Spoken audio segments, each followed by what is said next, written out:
Alright, let's check out Cream Finance. So, looking at the USD pair, this, to me it doesn't look too good. Now, let me explain what I see. First of all, there's no way I can draw a fib from the low to the high. If I did, we could also argue that maybe from the close here, we've nicely backtested the 236, got rejected 2 times. So, all in all, this is very bearish until we do break above 91.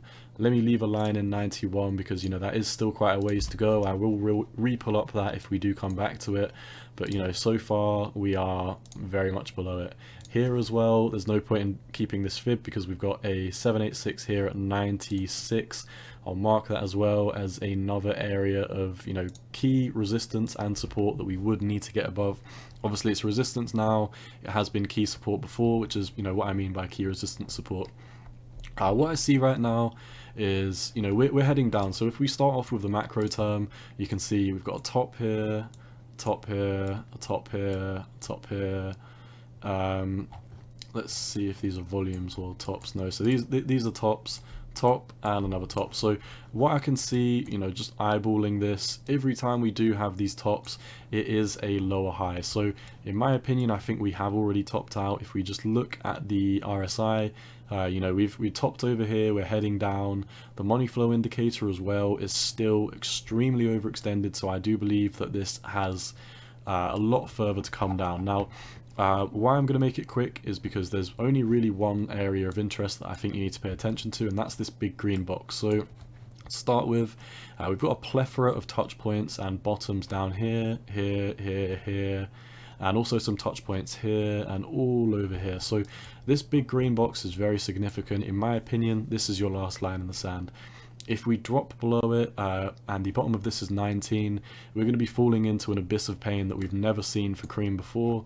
And, I don't even want to know where we're going to end up going down. But if we extrapolated, took some micro fib targets, you could see the first level of the breakdown below here would be in the minuses. So there's really nothing we can do. There's nothing we can look at from here.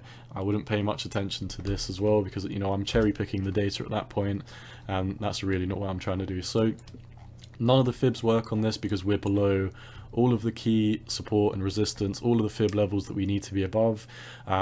The last thing I'd say is, in my opinion, I think we are coming down to 37 for a back test of this green box. Your best case scenario would be to back test it, chill around for it for a little while, so we could reset this and then have a pump. That is your best case scenario, and in my opinion that's a hopium scenario, which I don't necessarily think is going to happen. But the last thing we really need to pay attention to is this 200-day moving average.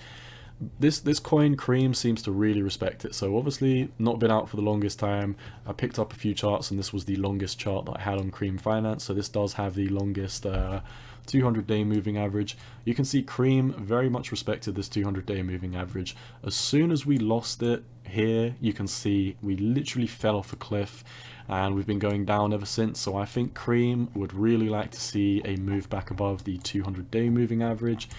For me to get bullish, like I said, best case scenario, we reset our RSI by trending to the side for a little bit, back testing this box, and then we have a push up, hopefully break above these previous highs at 96.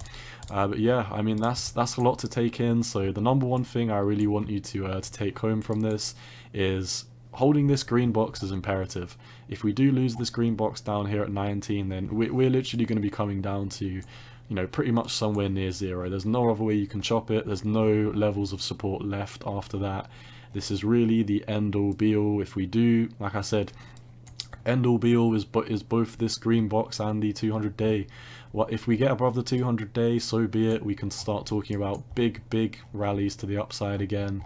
But while we are below the 200-day, I will be looking for lower lows and lower highs. As you can see, we are putting in a plethora of lower highs all the time, and if we do just look at the RSI and the MFI, in my opinion we've topped out in the short term.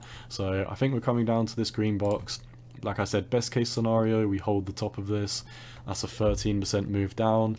We trade sideways for a bit, and then we finally push above the 200-day, which would be coming in, around about 65 or so. Do bear in mind I've drawn this, myself just as a line of best fit. So, this will exponentially change, especially if we move parabolic to the upside or to the downside. So that's all I see. Last line in the sand that I personally would want to see hold is 37, but your number one, like, last case scenario is $20. The second we lose $20, in my opinion, this coin is basically going to zero. So that is all I see for Cream Finance. Once again, if you are holding this, best of luck. I don't personally hold it, so you know, I am able to provide you my unbiased perspective, because I don't gain anything from saying it would be bullish, or I don't gain anything from saying it's going to be bearish. All of these altcoins that I cover, I mean, I cover a lot of altcoins, and you know, I only hold 3 cryptos, so you know, that should at least say something about, you know, the non-biasedness of my analysis. I am just telling you how I see it. So once again, none of this is financial advice. If you are holding it, best of luck, and yeah, cowboy out. Peace.